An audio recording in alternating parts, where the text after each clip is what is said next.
two corrupt business people will be able to fund all ZANU-PF expenses. Then our other dominant colleagues who have been in and so on, there's so many friends around the world. And I read on Twitter that in fact people said, who raised the money for. But for the rest of us, we have read people and we don't agree, and we want to make it public that we do not agree with the perception that for us to enjoy our rights as citizens, we have to get the approval of other citizens. I have a right to stand as a presidential candidate, and I don't want to negotiate that right. No one is supposed to approve my standing. I mean, it is you either vote for me or you do not vote for me. I will campaign to be elected. But you cannot say, well, for you to enjoy that right, come to us, which is what ZEC is doing. So it's undemocratic. Then we also think that it is unconstitutional. And this one is a more fundamental point.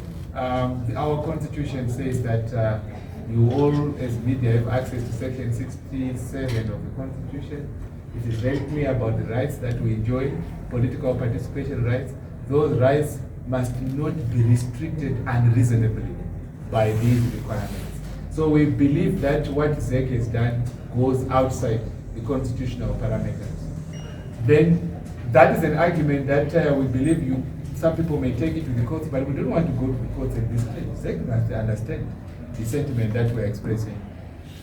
We then take that point up with who is ZEC to be coming up with these? That's the question that I want to address. Who is ZEC to be making this? These decisions ought to be made in the Constitution as to who qualifies and to what extent. So our Constitution doesn't set out these amounts that have to be paid.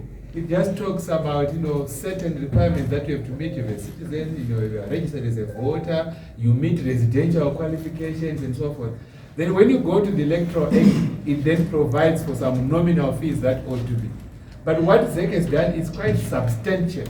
It is substantive. It is a power that ZEC is exercising as if it were a legislative body. It doesn't have the power to do that. And that the mere fact that ZEC is allowed by the Constitution to make certain regulations regarding elections would not give ZEC such drastic powers as overnight to change our political discourse.